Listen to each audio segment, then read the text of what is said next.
baru, orang-orang baru, segalanya baru. Saya merenung, saya duduk, saya pasrah. Ya Allah, sekarang saya tidak punya siapapun. Ya, saya hanya punya Engkau. Saya tidak ada teman di sini. Saya tidak punya pelindung di sini. Saya tidak ada kenalan di sini. Ya. Kula gadhahi namung panjenengan.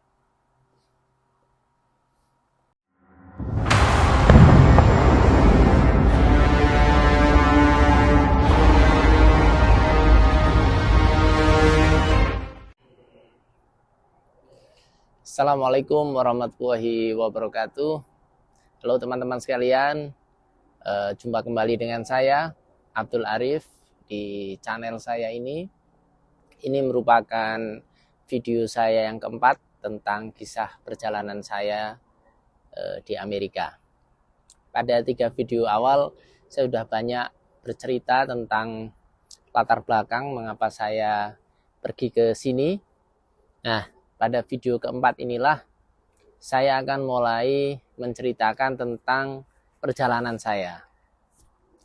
Sebelumnya saya jelaskan bahwa gambar ini saya ambil di belakang rumah. Ini belakang rumah company house saya. Ya, ini rumah milik perusahaan saya. Kemudian ini adalah halaman belakang. Itu rumah tetangga. Kemudian di sana ada jalan. Ya, saya biasa ngambil gambar di sini. Yang di sini waktu Amerika jam 7:30. 7:30 masih seperti ini ya. Kalau di Indonesia 7:30 malam ini, 7:30 malam. Kalau di Indonesia sudah lumayan gelap gulita ya. Tapi kalau di Amerika 7:30 masih seperti ini, masih kayak jam 4 atau jam 4:30 waktu Indonesia bagian barat. Ya, di sini sedang mau summer ya, mau musim panas ya. Peralihan dari musim dingin ke musim panas atau dari musim semi ke musim panas. Teman-teman sekalian, baik, saya mulai saja perjalanan saya ke Amerika. Kalau tadi sudah dijelaskan latar belakangnya, kemudian kemarin saya jelaskan bahwa hal terberat itu penyiapan mental. Ini nanti akan terjawab pada video-video saya berikutnya, pada cerita saya, betapa mental ini memiliki peran yang sangat penting. Jadi ada beberapa teman saya yang pergi ke Amerika, kemudian gagal, pulang tanpa membawa hasil.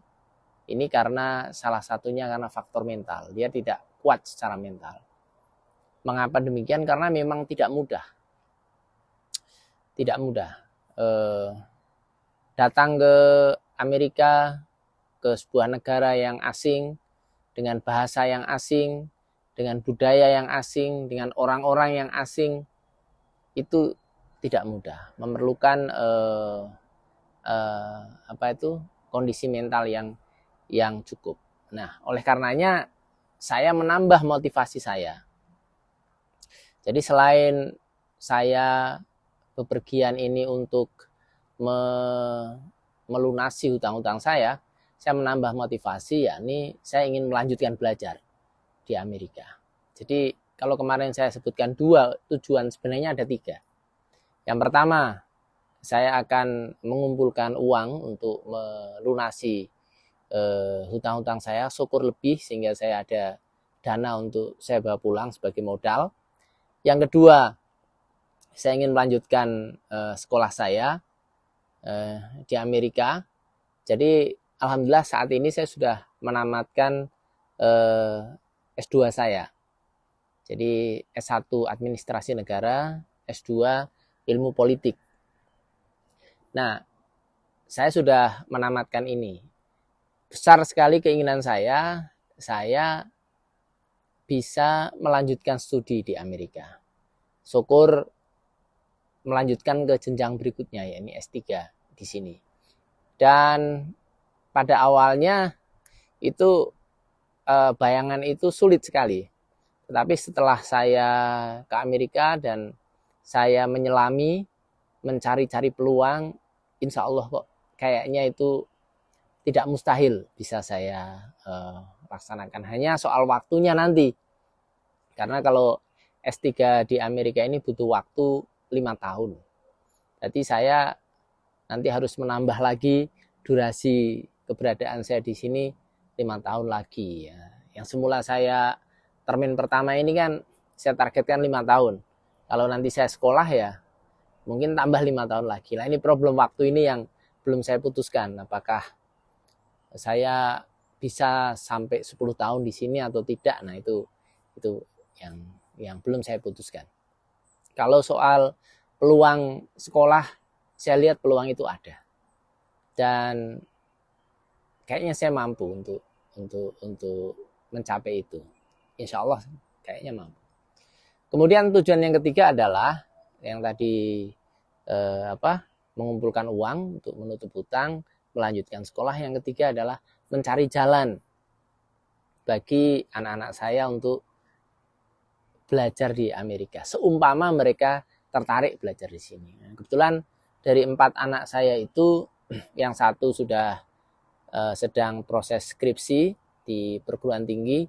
Kemudian yang kedua ini dia di SMA aliyah ya. Alhamdulillah ini putra saya yang kedua ini sudah menamatkan hafalan Al-Quran 30 juz. Ini satu hal yang betul-betul saya syukuri ya. Saya syukuri, saya nggak kebayang sebelumnya punya anak bisa hafidul Quran ini luar biasa. Saya sangat berterima kasih pada Allah Subhanahu wa taala. Sangat bersyukur dikaruniai putra yang hafal Al-Quran ini tak ternilai. Bagi saya yang dibesarkan di keluarga santri, kemudian mengenyam pendidikan di pesantren, sangat istilahnya itu montok, kalau orang Jawa itu bilang montok, hati itu dipenuhi rasa syukur begitu mendengar anak saya sudah selesai menamatkan hafalan Al-Qur'annya, dan dia ini ingin sekolah melanjutkan studi di Amerika karena kemampuan bahasa Inggrisnya sangat bagus ya, jauh lebih bagus daripada saya. Ini yang putra saya yang kedua ini sekarang masih di SMA. Yang ketiga ini masih SMP. Ini juga ada minat untuk melanjutkan studi di Amerika. Ini bahasanya juga bagus. Bahasa Inggrisnya juga bagus. Kemudian yang terakhir masih duduk di sekolah dasar. Nah, yang putri saya yang terakhir ini saya belum tahu minatnya. Tapi setidaknya anak saya nomor 2 dan 3 ini punya keinginan untuk melanjutkan sekolah di luar negeri, dalam hal ini di Amerika. Nah, saya ingin membantu mereka mencari jalan untuk bisa masuk ke sini. Nah, kira-kira 3 itulah tujuan pokok saya untuk ke Amerika. Nah, dengan berbekal 3 motivasi ini, tekad saya menjadi bulat. Hambatan-hambatan awal bisa saya lalui, termasuk hambatan psikologis ya. Saya bisa melalui beratnya harus menyiapkan mental untuk berpisah dengan keluarga. Hal terberatnya apa? Hal terberatnya ya itu tadi. Biasanya saya sebelum tidur tuh mandangi wajah mereka satu-satu. Anak-anak itu saya pandangi wajahnya satu persatu. Kemudian setelah itu selesai, saya baru beranjak tidur. Setelah saya puas memandangi wajah-wajah mereka. Nah, itu yang tidak bisa saya lakukan selama saya ada di perantauan ini. Nah, itu yang butuh effort yang besar untuk untuk melalui. Nah, oke teman-teman sekalian, setelah saya mendapatkan visa, kemudian mendapatkan sangu, saya terbang ke Amerika pada tanggal 18 Desember tahun 2021. Saya terbang dari Sebelum terbang saya diantar, lah ini momen momen yang mengharukan juga. Sebelum terbang saya diantar oleh keluarga, kita satu mobil dari Wonosobo ke Jakarta, ya. Tidak langsung terbang tentu saja. Saya datang 2 hari sebelumnya. Saya ajak anak-anak dulu untuk main-main ke Ancol, ya, ke dunia fantasi. Mereka saya puaskan bermain-main. Kemudian kita foto-foto bersama, dan setelah puas mereka mengantar saya ke bandara. Oh ya, dan ini ada satu cerita yang ingin saya sampaikan juga. 1 hari sebelum saya terbang di Bandara Soekarno-Hatta, ya, saya minta waktu untuk bertemu dengan ketua umum saya di partai politik, yakni Caimin, Abdul Muhaimin Iskandar, senior saya, juga pimpinan saya di politik. Saya berkirim WhatsApp ke beliau untuk minta waktu bertemu, dan alhamdulillah beliau memberi saya waktu. Ini pertemuan yang penting, juga emosional. Mengapa? Karena tokoh ini secara personal bagi saya punya makna tersendiri, ya. Dia yang mengkader saya saat mahasiswa. Dia juga ibaratnya dalam tanda kutip, ya, pelindung saya saat saya ada di politik. Kemudian dia selalu membantu saya dalam karir politik saya dari tingkat kecamatan. Saya ketua pengurus anak cabang, kemudian saya maju di Muscap, musyawarah cabang. Saya terpilih sebagai ketua PKB cabang Wonosobo, ya, melalui voting waktu itu, dan saya memenangi voting itu. Nah, bicara soal voting nanti ada sesi tersendiri. Alhamdulillah itu rekor voting saya sampai hari ini masih bagus. Dari puluhan, mungkin belasan voting yang saya ikuti, mulai dari SD, voting ketua kelas, sampai kemudian di organisasi banyak sekali. Ada PMII, ada HIPMI, ada PSSI, ada di NGO, kemudian banyak, mungkin ada belasan organisasi saya itu.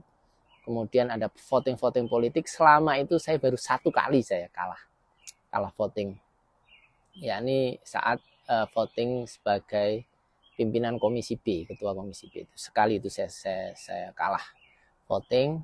Tapi di luar itu alhamdulillah saya selalu memenangi voting itu. Dan artinya secara rekor voting saya masih bagus sampai hari ini. Artinya matematika politik saya lumayan. Dan itu yang menggembleng saya, ya, Caimin. Harus saya katakan itu hasil gemblengan dari Caimin, juga senior-senior saya yang lain. Nah, saya minta waktu, saya ditemui oleh Caimin selepas Jumatan, itu hari Jumat, saya ingat. Nah, saya tidak ingin ngomong yang berat-berat. Saya niati itu.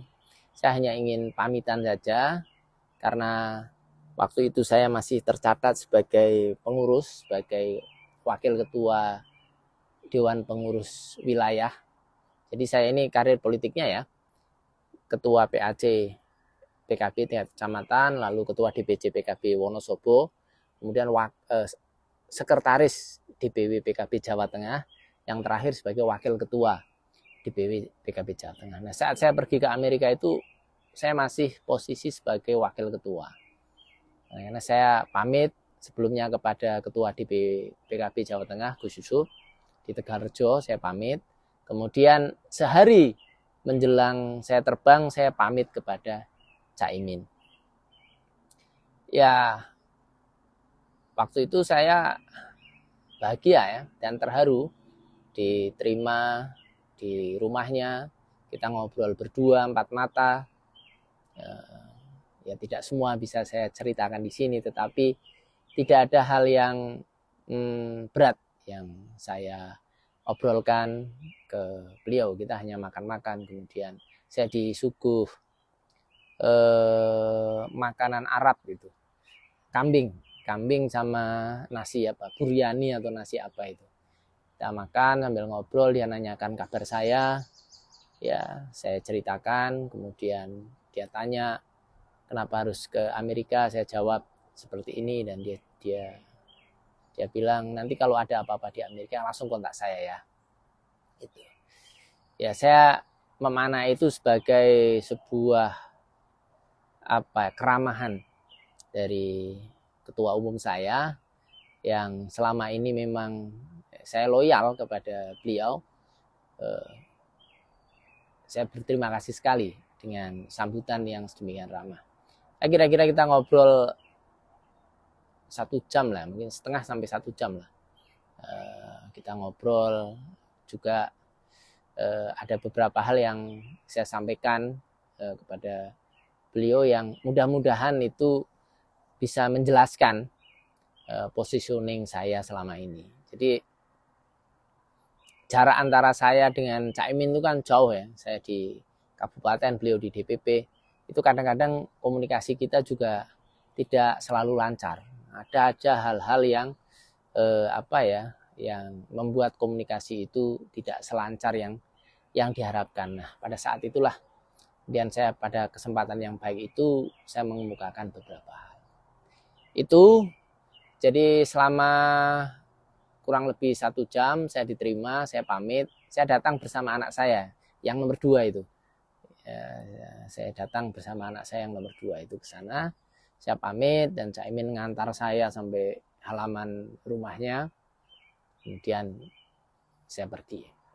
Nah, tiba saatnya kemudian keluarga ngantar saya ke bandara. Itu momen paling berat, mungkin yang terberat sepanjang hidup saya. Saya belum pernah mendapatkan momen seharu itu ya. Ya, saya harus berpisah dengan orang yang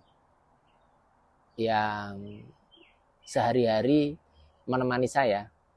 Ada momen di mana saya ditinggalkan banyak orang dan keluarga tetap setia menemani saya. Itu hal yang sangat berat ya, untuk berpisah dengan orang-orang yang menemani dalam kondisi apapun. Itu yang sangat berat. Nah, di situ dalam suasana yang sangat haru, saya sampaikan ke anak-anak, mohon doanya, tolong didoakan, Bapak ingin berjuang untuk menyelesaikan banyak masalah, karena ini masalah Bapak, maka Bapak yang harus menyelesaikan sendiri sebagai bentuk tanggung jawab. Karena kalau hutang ini tidak selesai di dunia, itu akan menjadi problem di akhirat kelak. Karena hutang sesama manusia itu harus dibayar. Karena itu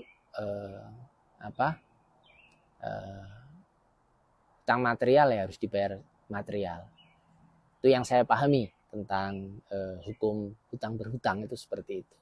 Nah, setelah kita berpisah, kemudian mereka ngantar saya sampai pintu masuk bandara, saya masuk.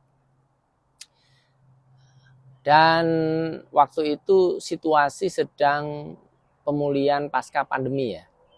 Jadi tahun 2021 itu kita baru keluar dari pandemi, sehingga penerbangan juga masih harus membawa, ada protokol COVID-nya, harus membawa kartu vaksin, ada beberapa prosedur yang harus saya lalui.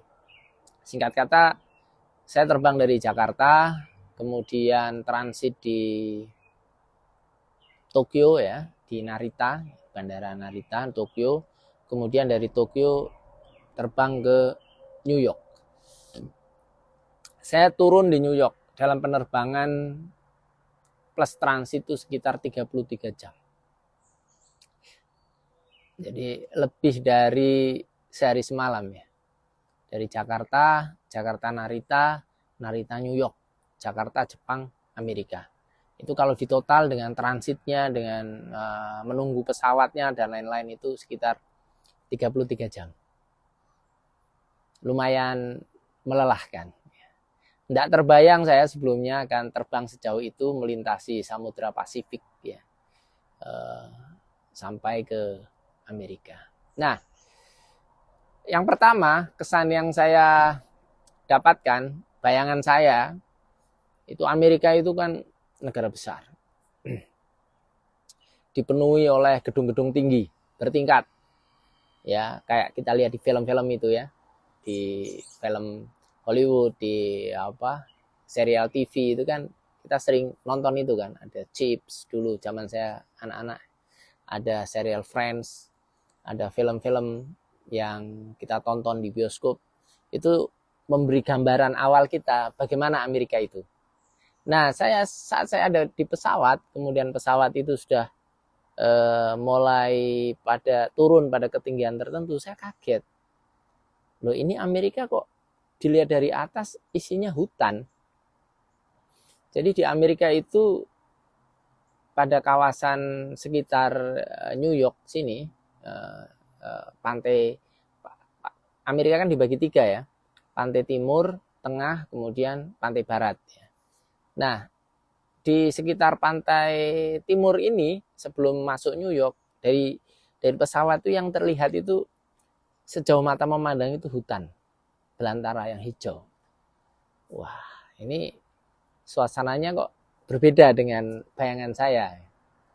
Setelah mulai pesawat itu terbang di atas New York, mulai kelihatan kota, ya, kota yang sangat besar, berlipat besar dari Jakarta. Selama ini kan kota terbesar yang saya saksikan itu Jakarta, kemudian Guangzhou ya. Saya pernah ke Guangzhou, Cina, ya, tahun 2016 saya pernah main ke sana untuk nonton pameran.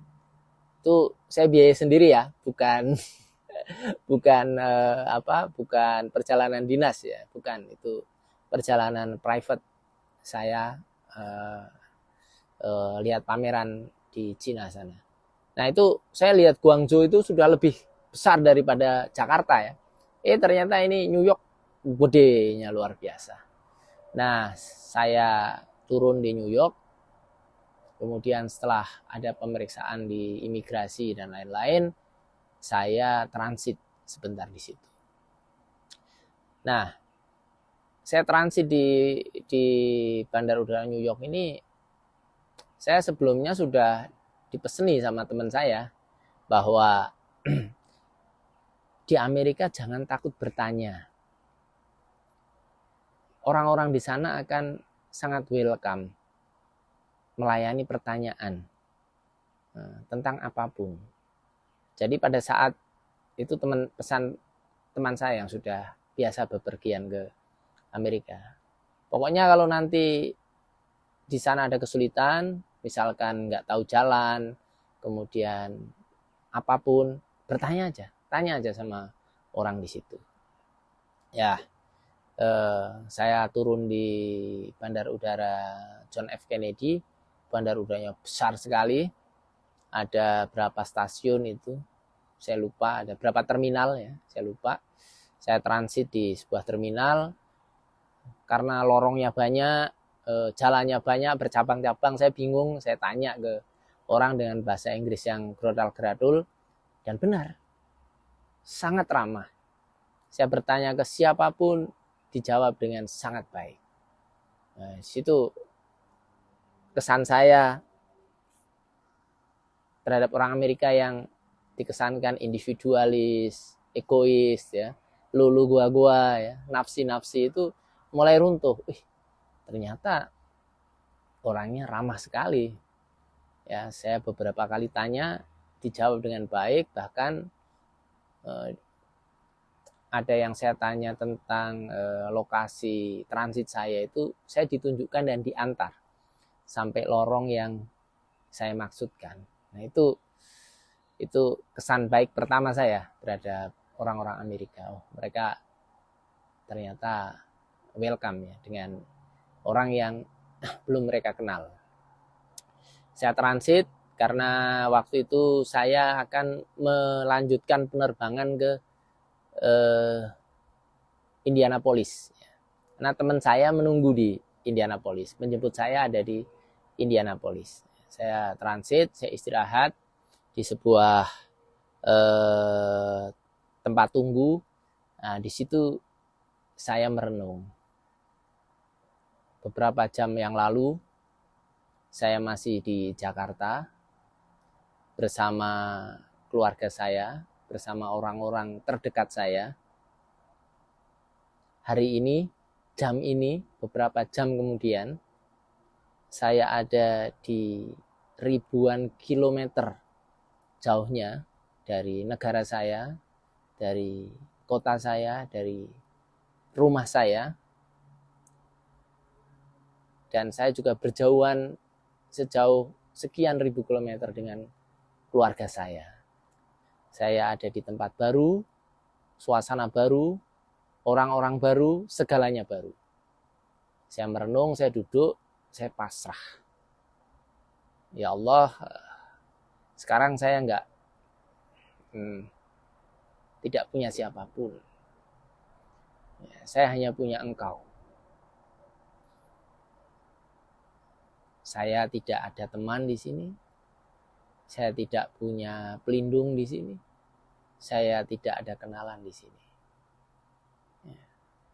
Kula gadhahi namung panjenengan. Itu saya pasrah. Pun kula pasrah datang panjenengan, gesang kula badhe kados napa?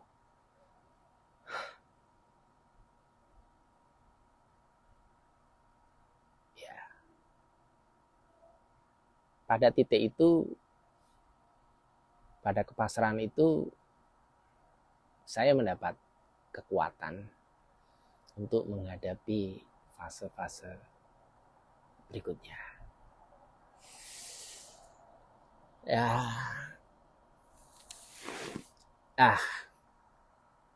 Demikian teman-teman sekalian, rasanya pada fase ini kita cukupi dulu.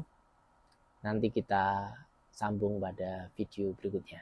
Assalamualaikum warahmatullahi wabarakatuh.